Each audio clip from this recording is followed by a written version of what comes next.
बेचैनी में बाड़ू। अरे हाँ हो टेंशन में तू लगो तारू, बिना रतिया जागो तारू। इतना बेचैन तू तो रहलू ना छोट में। अरे हाँ हो इतना बेचैन तू तो रहलू ना छोट में। बोले काहे? नैहर के कलतिया जानू पकड़ाइल बम्मे बिकल रे पटन नैहर के कलतिया सोना पकड़ाइल बम्मे बिकल रे पटन जान दे इज्जत बचा ले।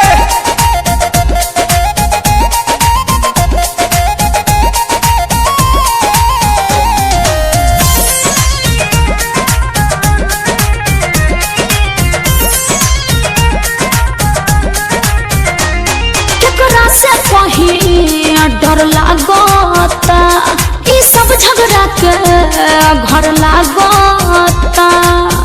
अरे बड़ी टेंशन में बनी हो। अरे कूल हो जा, कूल हो जा। केकरा से कहीं डर लागता ई सब झगड़ा के घर लागता।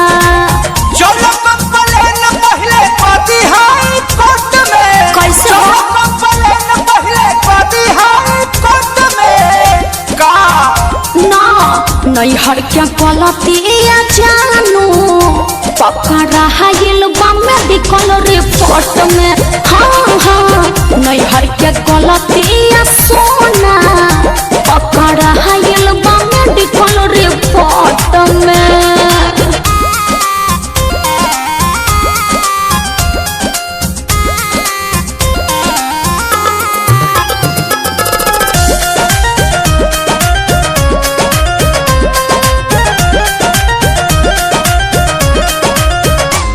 कितनो समझाइए न मानता सैया जी हमार सब जानता।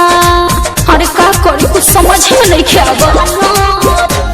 कितनो समझाइए न मानता सैया जी हमार सब जानता।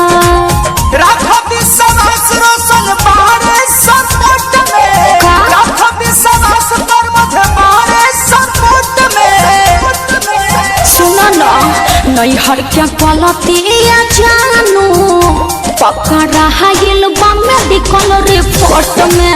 हाँ हाँ नैहर के कलतिया सोना पकड़ाइल बम्मे बिकल रे पट में। टेंशन में तू लगो तारू, बिना रतिया जागो तारू। तो का करूं? इतना बेचैन तू तो रहलू ना छोट में। अरे हाँ हो। इतना बेचैन तू तो रहलू ना छोट में।